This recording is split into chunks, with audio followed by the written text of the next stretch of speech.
Coming up on this episode of the Elite Recruiter Podcast. I did a study saying that 83% of people want to use AI, but like 27% of people actually trust it. If I look at AI as making things happen faster and more efficiently, it could also make bad things happen faster and more efficiently. And a lot of that has to do with how the models are trained.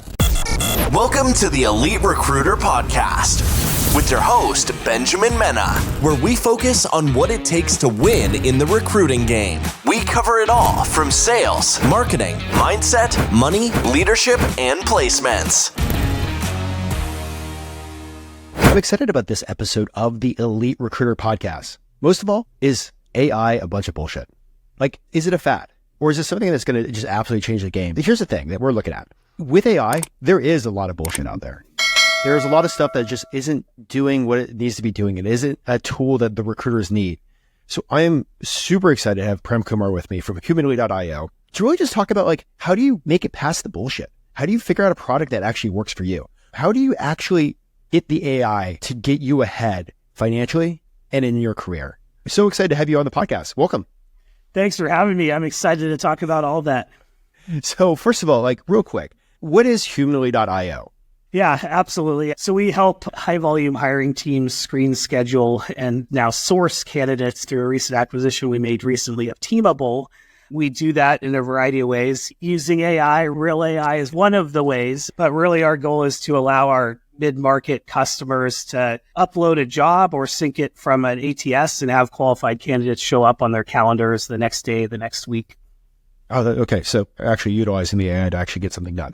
Well, first of all, like, before we start talking into like how to look past the bullshit, how to figure out what you need, how did you even end up in this wonderful world of recruiting? Yeah, and I think that even kind of shapes how I think about things like AI or other technologies. It really started from the candidate experience standpoint. So I was graduating from the University of Washington up here in Seattle and applying to lots and lots of jobs. Most of the time, never hearing anything back, submitting resume after resume, spending a lot of time on that, and just it felt very one-sided. And then when we did have interviews, we'd have companies come on campus and interview students in our field. And my colleague and I, her and I would share notes, and we were getting completely different interviews. They were grilling her on certain things like her technical skills. They weren't grilling me on. We had the exact same degree. We had the exact same internship. It seemed like the process was a bit broken, maybe biased, and very one-sided. And as I started my career at Microsoft and got into HR tech and some parts of recruiting tech, I saw that this problem wasn't because recruiters were bad people. They just didn't have the tools and technology to engage with candidates at scale. And that's the initial problem we looked at solving. How do we help you engage with scale? And now we've kind of evolved from there. That's awesome. And like I said, congrats on the Teamable. I've been talking with those guys for a while. So, okay. How do you figure out the AI that you need personally for your recruiting career or for your recruiting business? My general thoughts on this is I certainly think there's a lot of strong use cases for AI. I don't think AI is replacing recruiters, but recruiters that use it may replace those who don't. But there is a lot of noise, right? As with any solution. So, an approach I've often taken. So with these hiring teams, these TA teams, they're good at interviewing, they're good at hiring people. So can we take what makes them good at that and use that to help evaluate technology? So I'd encourage you to write a job description for your AI. Think about the experience and training you want your AI to have. Think about the background you want your AI to have. Is your AI a culture ad? If it's going to be talking, for one common use case for AI that many of us have engaged with are chatbots, which will engage with candidates and screen them, schedule them in Humanly's case. If you're having your first touch point with all the candidates that are attracted to your employer brand, which you spent a lot of time and money to build, if the first touch point is with AI, then AI better be adding to your culture. So I would often write a job description and interview, ask those questions to vendors about the skill sets of AI. Do you have references for the AI? How much does it cost? Background, experience, and training. So that's something that's helped me evaluate AI technology, kind of ask the same questions I'd ask if I was interviewing a human. I think you got an interesting point there about creating like a job description for what you need for this artificial intelligence tool. Because so often that, I hate to say this, we see this AI tool and it's like a shiny object that's going to solve my problem. Yeah. Like when you're building that JD and like digging deeper into actually like what you need, you kind of mentioned it real quick, like, cost, all sorts of things, but like take it a step further. Where should the analysis be before you cut like a $10,000, $100,000, $200,000 check? Yep. Yeah. So I'll pick one example. And actually, another thing I'll share too is as a buyer, when you're purchasing a piece of AI technology, you're not just deciding if that technology solves your problem, but you're also committing without knowing to a bunch of tech stack decisions that vendor has made in a climate where AI is very new. So if they're using certain LLMs, how they're measuring bias there, are they having some sort of guardrails on top of the AI before? So you're really committing to a lot, not just what they say it's going to solve. So getting those questions answered could help you understand. Again, when you're hiring a human, you don't just find out, does this human do X, Y, Z? You want to know a lot more information about them. So one example to dive deeper, if we're thinking about experience and training, common in hiring people, you want to know about their experience. So I think that the data the AI is trained on, I would ask vendors those questions. Is this a thin layer on top of an existing LLM? What is homegrown? How is my data being used? Obviously, if you hire a human, you don't want them sharing your data everywhere else. So you probably don't want AI doing that either. But the data piece is, if data is the lifeblood of AI, it's kind of what, if I look at AI as making things happen faster and more efficiently, it could also make bad things happen faster and more efficiently. And a lot of that has to do with how the models are trained. That's one thing. And then the last thing I'll say too is with the one way to actually short circuit learning that is ask if the vendor has been audited by a third party and can you see the report, see the results. So that'll help on the experience and training side. But yeah, the data piece is really important. And then the other piece is like, are you even ready? When you're hiring a human, the worst thing you can do is hire someone for a role that you don't really need. And expectations are misaligned and everything, doesn't work out. So I would kind of figure out, where is this going to sit within your human stack? Are you going to promote the AI if it does well? Is it going to take on other tasks? So from a recruiting standpoint, kind of think of the end-to-end journey. For me, I'd start with the candidate journey and then see kind of where within your existing flow these things can fit in versus just getting it and hoping everything solves itself. Hey guys, make sure to like, subscribe, and comment. And also make sure to hit that little bell so you know when the next video drops. Well, you mentioned a few things. First of all, like the auditing, third-party auditing. Yeah. Like, is that a normal thing when it comes to like AI tools? So or should be? Yeah, it 100% should be. So I wouldn't personally, and it depends on what the tool is, but if I'm actually buying something to help with my recruiting process and it's going to talk to candidates or it's going to do things even internally, yeah, I would certainly expect it to be. The issue is up until recently that a lot of the regulations and rules and laws and auditing bodies have also been new and not necessarily knowing. So it's not quite at the level of ISO certification, SOC 2 certification, but I definitely think it should be part of any person's criteria in terms of valuing vendors. And there are now auditing bodies, like Fair Now is one that we use. There's other ones as well that are independent auditors and can produce reports that buyers can see. And you mentioned one more thing about like the data. Like AI is built on learning like all the data, but how do you really ask that question when you're working with a potential vendor? Like, is my data going to be used to train everybody's stuff? Yeah, for sure. That is one question that I think is totally fair. How is my data going to be used? Is it going to be used to help me, or is it also going to be used to help others? I think knowing a little bit about the technology stack, if it is, there's nothing wrong with LLMs and what's publicly available, what OpenAI is doing and others, great stuff. But I think knowing how that fits into the stack, because if you're asking something trained on the internet to talk to your candidate, the internet is, first off, it's not like 70% English, the web pages are, so you might have issues in other ways. We all know the problems of that. But I think what we're seeing is people starting to realize that you can get in trouble here. There's not just inefficiencies created, but things that are really bad for the candidate and for the company.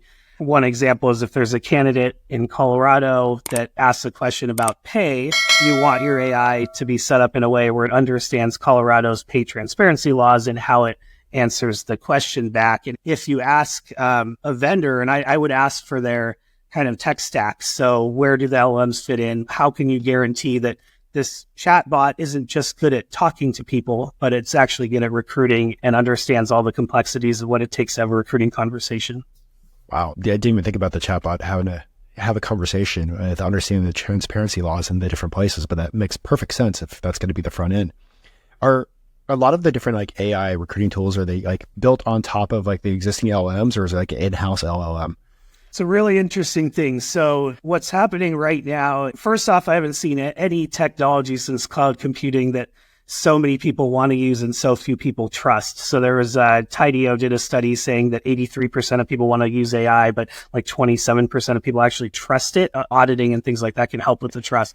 But the reason I mention that is knowing how the tech is built. There's a lot of folks that have built things in the house, many startup companies and even larger companies, before this recent wave of LLMs and large language models. So what's happening is there's a lot of in-house stuff. And when the LLMs came out, the infrastructure for building a lot of generative AI things like a chatbot is now in place. If you're buying from a company that built things not incorporating this big step change, they might be built in a way that is not necessarily very conducive to the results you're wanting to build. But it doesn't mean that just because, I'm also not saying that building on top of the LLM is always going to get you the right results. I think it's important, though, to know where like an OpenAI might fit into your vendor's tech stack, and then know that they're doing the things to actually make sure that whatever the infrastructure is, it works for you based on your needs and concerns.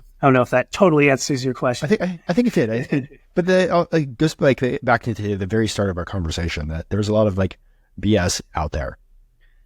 Like, do you think the BS tools and the BS stuff is going to sell a lot more with the growth of AI, or is it going to be a kind of like a clearing soon of what's actually getting the job done versus what's saying that's getting the job done?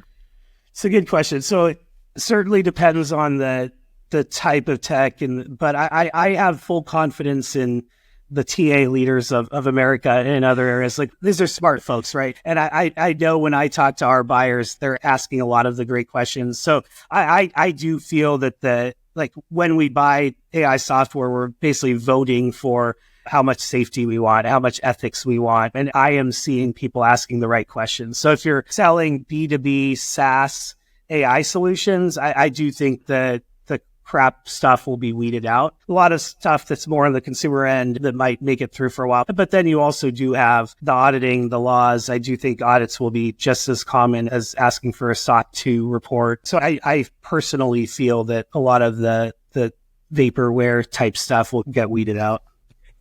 I sometimes feel like there's like a new AI tool coming at me like every 5 seconds. So you're just always like, what's good? What's not good? What are people actually buying, and how are they utilizing those cases when they buy it? Yeah, good question. And I've always been, so my background's in product, and I've always been kind of trained to start with the problem, not the solution, right? And oftentimes with AI, like, people are like just leading with the solution. We heard about AI. We want AI. We don't yet know exactly how it's going to help. So I don't think that's really the right approach. I think there's a lot of great tools out there. So I think not a direct answer to that, but I which I'm happy to also provide. But I think that it really kind of starts with like getting your own house in order first, like really knowing where your gaps are. Is it on the front end? Is it in matching candidates? Is it in answering candidates' questions? Is it maybe a back end analytics thing? But really knowing what the problem is, because a lot of these vendors will tell you they can do everything. So once you know what the problem is, then you can decide specifically where you need help. The ones that I'm seeing that are working very well, so I'm seeing more and more matching type scenarios or sourcing, but based on candidates you already have relationships with. So if you have an ATS database of millions of candidates that you spent time and money to attract to your employer brand, but you're only talking to them when they apply, how do you light that up and get people ready to go that are qualified, interested, and available when you have a new role? So using AI to deepen and make better investments you've already made, such as your candidate database, is one thing that I think is coming up a lot. There's a lot of great sourcing tools out there. So I think on the front end, and then there's also, if you have high applicant volume, chances are you don't have human time to talk to every candidate that applies to your job. I often give the example, if I told our marketer, bring 1 million eyeballs or 1 million demos to our website, through our website, but sorry, our sales team's really busy. We can only talk to 5% of people that want to buy our product. That's kind of what's happening. And you have these candidates raising their hands and wanting to buy your product, your employer brand, but you don't have time to talk to them. So I've seen AI help in extending how many of those conversations you can have. So those are a couple examples. Are people starting to feel like okay chatting with like these AI tools like as a job seeker, or do they like not realize they're chatting to AI or talking to AI or something of that nature? Yeah, so I have some strong and in some cases biased opinions on this, which I will gladly share. I think really candidates want to, they have a set of things they need and they want that to happen. And AI of old was not providing that. So there was a lot of skepticism around talking to a chatbot because it would go in circles or hallucinate but if it's actually helping you solve for what you're looking to solve, it's not actually really a candidate isn't really making a choice between human and chatbot. It's making a choice between chatbot and being ignored for a week, right? So if it's actually screening you in the right way, getting you to the next step or communicating to you if there isn't necessarily a next step, with Humanly, we kind of want an outcome for every candidate, whether that's actually being scheduled for the interview or maybe looking at other jobs.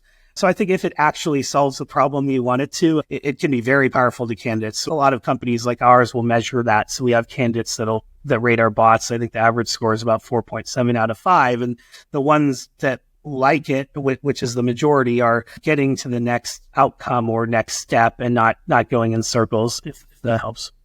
Man, I know like the US government's like against like AI tools and stuff like that when it comes to hiring, but man, talk about a black hole that could be fixed. Sorry. Well, before we jump over to the quickfire questions, is there anything else that you want to share about like artificial, like AI tools, vetting them out, getting past the bullshit, or, just the future of AI when it comes to recruiting? Yeah, the only last thing I'll say is I think more bullshit will come before things settle. So just be aware, be vigilant out there, and ask for audits, ask those right questions. So those are the things I would say. Awesome. Well, jumping over to the quickfire questions, and this is going to be kind of like a, based on what you're seeing from recruiters, I'd love to get your insight, but I'm also going to ask it as a founder too. What advice would you give to recruiters out there that are looking at these AI products to see success in their own career? Mm-hmm. Yeah. So I think what I'm seeing with a lot of great recruiters, a lot of them are customers or people that I meet, is they're extremely savvy on the technology. So I think just being very aware as to what's out there, maybe going a little beyond the comfort zone around understanding how these products work. Again, like you're interviewing a human is something that I would certainly encourage. So when I say knowing how these products work, if it's a chatbot, for example, being very comfortable in asking those questions around what data is it trained on, where the data is going, what use cases will it solve for, keeping an open mind. I think things are changing really rapidly and processes are changing really rapidly. So I think having an opinion on where AI and other technologies fit within I kind of look at the kind of human stack or your people workforce now as being real people as well as maybe agents and automated people, but having an opinion on what should be done by humans and what shouldn't, and doing the reading to arrive at that opinion. So it's really just an education thing right now for all of us because this is new, but that would be my main thought there. And kind of like the same question, but like think of it like more towards around like recruiting technology founders. Yeah. What advice would you give to them to see success with their companies? Yeah, the biggest problem I see right now as it relates to recruiting technology founders is, people coming from trying to throw product and technology at a very human-driven problem. So there are some great founders that have recruiting or HR experience, but there's a lot that don't, which it doesn't mean, you don't have to, but if you don't, you have to learn it. And I think when you're a recruiting technology founder, many of those oversimplify what it takes to run a TA org at scale. They think hiring is more simple and easy, and it isn't. So the main advice is make sure you really, really know what your customers and what recruiters are doing on a day-to-day basis, how they spend their lives, and what those pain points are before you start coding. Awesome. Do you have like a favorite? I know like you're probably going to say like Humanly is one of your favorite tools, but do you have a tool that has a huge impact on your own personal like day-to-day success? Yeah, so I certainly do a lot with generative AI, including playing around with ChatGPT, as all of us have done over the last few years. To me, it's really like getting the first start on documents or emails. One thing I've been using a lot, and humanly has this, but there's others. There's a lot of great tools that do this. I'll actually give a shout to somewhat of a competitor, but Bright Hire. I think they do a really good job of this concept of really getting better day in and day out. I'm obviously using Humanly for some of that stuff, but what I mean by getting better day in, day out is after I do an interview, I'll get a report that might say, so one of the things I'm working on is I speak too quickly. And I've learned that I don't know if you've noticed that, Ben. I'm laughing at myself. That's my problem.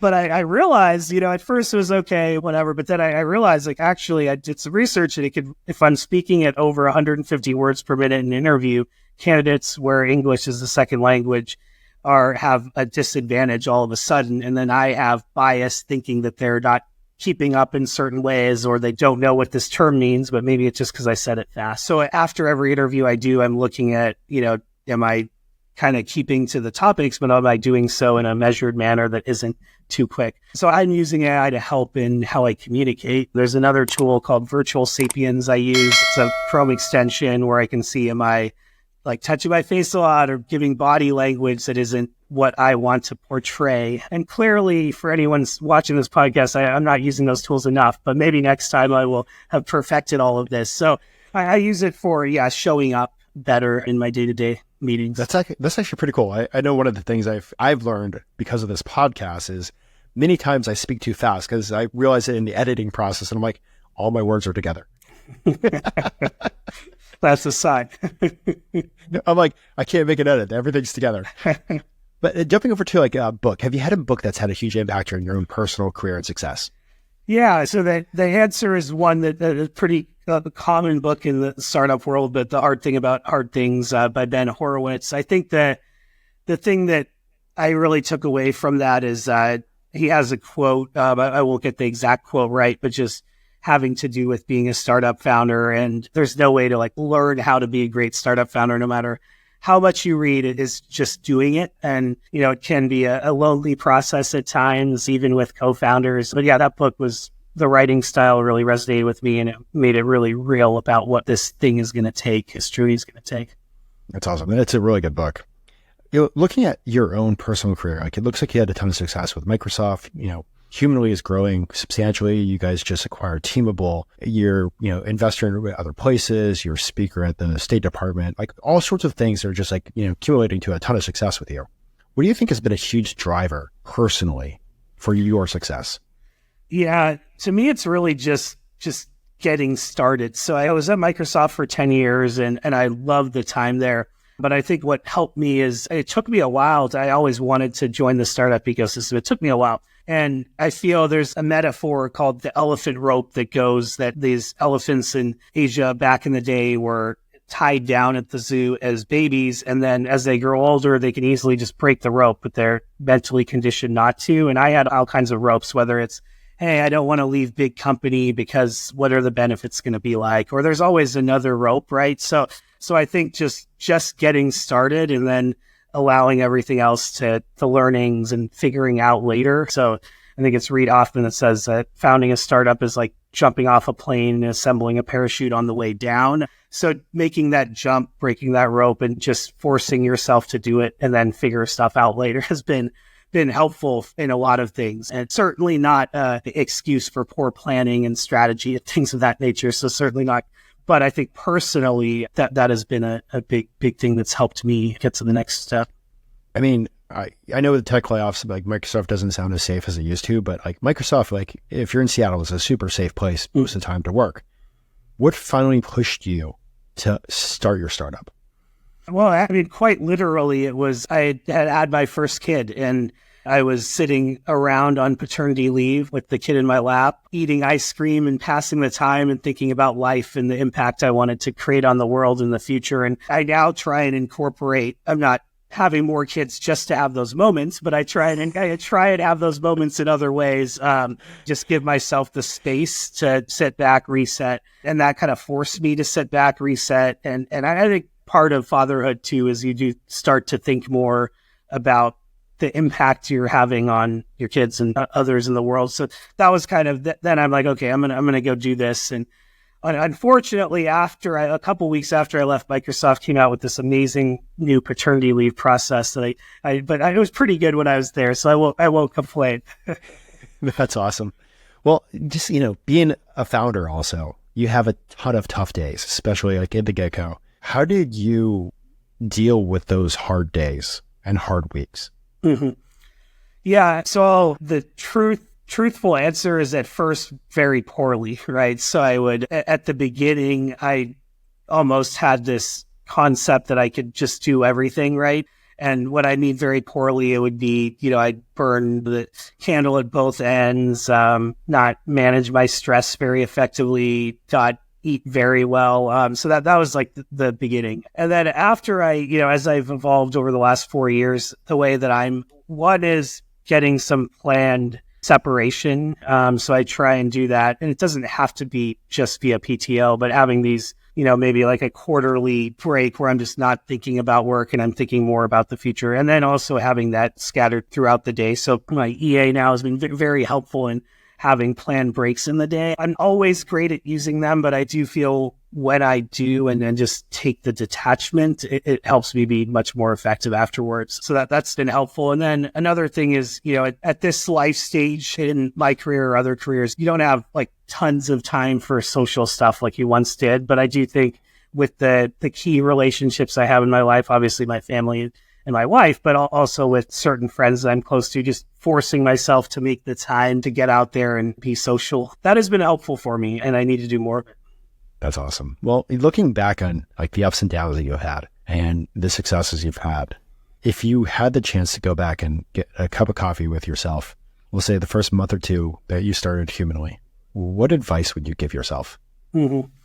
Yeah, I kind of go back to like just start, just do it for a lot of things, whether that's starting the company itself or whether it's making the first hire. I think there's too many things holding me back from just moving fast on certain things that I thought I needed to do. So trusting myself to be able to figure things out later, that's one advice.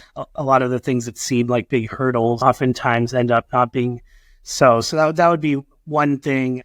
And then the other piece I would say is just, really trusting yourself. I think there's going to be a ton of opinions you get, particularly as a recruiting tech founder or founder in general. There's lots of advice and lots of advice from very smart people that do know what they're talking about, but everyone's experience is different. Yours is your own. I wouldn't say don't take all the advice, but I would say don't allow yourself. I'll make this really brief, but I was reading my daughter a book about, I forget the animal, I think it was a bear, but he's walking to school, he's dressed in his favorite outfit, but then every animal he passes gives him another element of clothing that's their favorite, and he puts it on, then he shows up at school looking really ridiculous. And I think I was taking advice from everyone because I hadn't done this new thing before, and it led to showing up to school looking ridiculous. So I would say, know that you can do this and trust yourself to make the right decisions, listen to others, but don't get pulled in a million directions. Just do one thing. Even if it's like 70% right or 60% right and maybe 40% wrong, it's much better to move than to be kind of moving around in different directions. Oh, that's absolutely great. Because, once you're getting started with something, you want advice, but then everybody else has an opinion. And then it's always like down the road, it's like, so what's the opinion of the buyers? Yeah. Well, exactly. Yeah. Well, awesome. Before we let you go, if anybody wants to follow you, how do they go about doing that? Yeah, so you can check me out on LinkedIn, look me up by my first name, last name. Feel free to email me to prem@humanly.io. If you want to learn more about anything I chatted about or want to talk about something else, always try and be available there. Awesome. Well, before I let you go, is there anything else that you'd love to share with the listeners? No, selfishly, check out humanly.io, where we really are trying to land on that promise of allowing our customers to sync their jobs into our tool and then have qualified candidates show up the next day and the next week. So check us out. I would love feedback too. But yeah, that's the last thing I'll leave with. Awesome. Well, I just want to say thank you so much for coming on. And, we're getting constantly bombarded with like artificial intelligence tools in the recruiting technology space. But it's like, I love that you just like, here's what you needed to break down to figure out exactly what you need to solve the problems and get past the bullshit. Mm-hmm. So I'm excited about the future. I'm excited about what's happening with recruiting. I'm excited about how recruiting is changing. And I'm excited about the recruiters that are just going to absolutely just crush it. Yeah. So I want 2024 to be your best year yet. Thank you, guys.